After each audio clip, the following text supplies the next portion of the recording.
Di sini masih seputar rasio, yaitu di bab 7. Tapi perbedaannya di bab 7 ini menggunakan perusahaannya bank. Bank yang pertama itu ada ini PT Bank MNC Internasional, dan untuk nama bank pesaingnya itu ada di Bank Mandiri.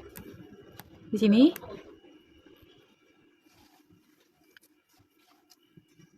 di sini yang pertama masukin dulu datanya dari 2020 sampai 2024 yang diambil dari annual report.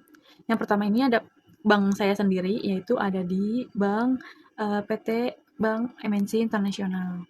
Untuk pos dan keuangan total kredit yang diberikan, contohnya satu aja di 2020, yaitu ada di angka 7.122.033. Untuk dana pihak ketiga, DPK-nya itu ada di angka 9.206.851. Dan untuk laba sebelum pajak atau EBIT-nya itu ada di 15.954. Untuk laba bersihnya di 2020 ada di angka 10.414. Untuk total asetnya ada di 11.652.904.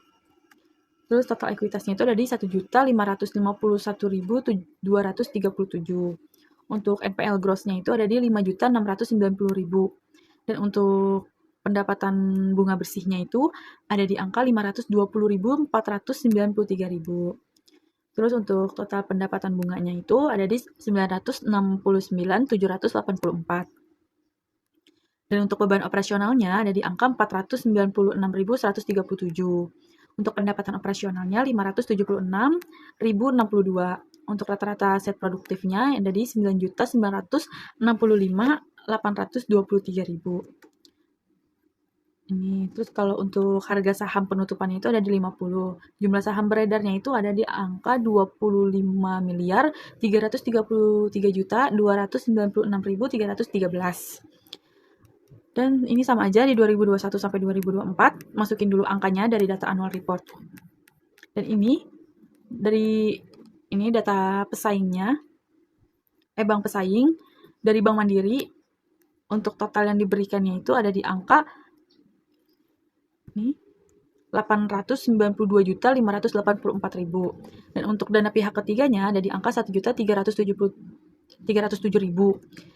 Untuk laba sebelum pajak atau EBIT-nya itu ada di angka 23.298.000. Untuk laba bersihnya ada di 17.450.000. Untuk total asetnya itu ada di 1.541.964.567.000. Terus total ekuitasnya itu ada di 204.699.668. Dan untuk NPL gross-nya itu ada di angka 29.366.014.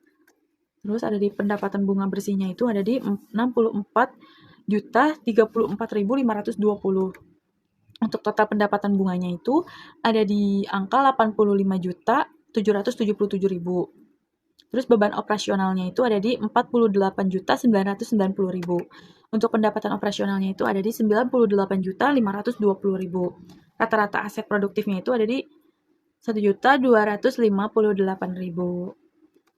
Dan untuk harga saham penutupannya itu ada di 6.175. Untuk jumlah saham beredarnya itu ada di 93.333.333.333.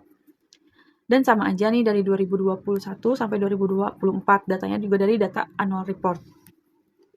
Dan untuk hasil ini, rasio banknya itu untuk perusahaan saya sendiri, tadi contohnya di 2020. Untuk LDR, loan to deposit ratio-nya itu, formulanya itu atau rumus ya, ada di kredit dibagi DPK dikali 100. Standar OJK-nya itu 78% sampai 92%.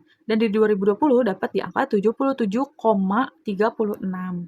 Untuk ROA-nya dengan rumus laba bersih dibagi total aset dikali 100. Ini lebih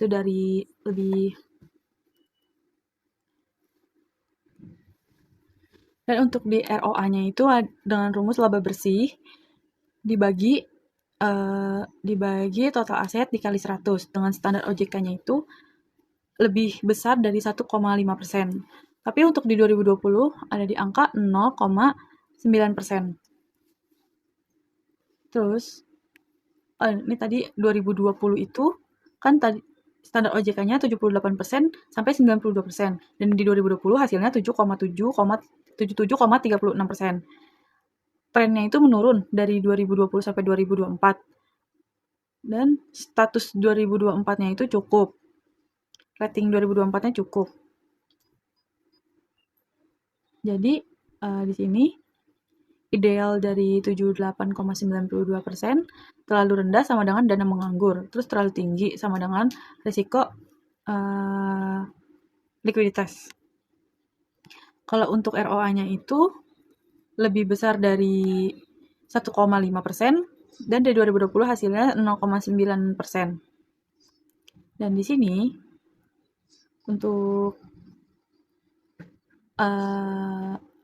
tren 5 tahunnya ini, ROA dari 2020 sampai 2024-nya itu tren 5 tahunnya turun, status dari 2024-nya kurang. Dan untuk ROE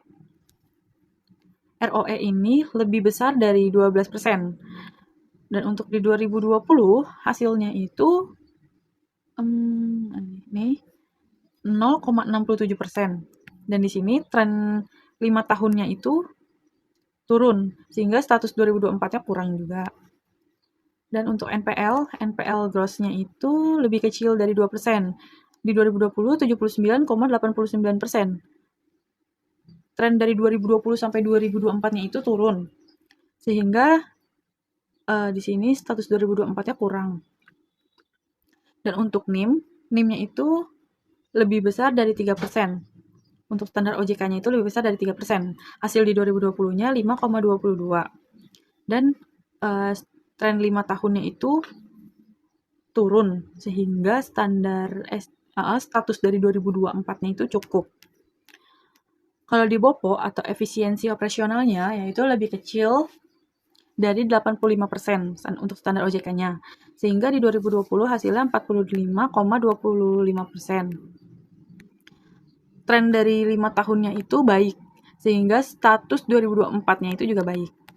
Dan di sini, kalau untuk bank pesaing dari Bank Mandiri, untuk di 2020-nya itu 68,29%. Sehingga status tren 5 tahunnya itu, tren 5 tahunnya turun nih dari 2020. Jadi 4, 80, 88, 98. Tapi statusnya di 2024 baik, sehingga rating 2024-nya baik. Dan untuk di 2020 ROA-nya itu 1,13. Dan tren 5 tahunnya turun. Dan status dari 2024-nya itu baik, ratingnya juga baik. Dan untuk ROE-nya itu di 8,52%. Statusnya baik. Terus kalau untuk di NPL itu 3,29%, statusnya juga baik. Dan kalau NIM itu di 5,9%, statusnya juga baik. Dan kalau BOPO-nya itu di 30,14%, statusnya juga baik. Dan ini adalah rasio dari bank kita dan bank pesaing.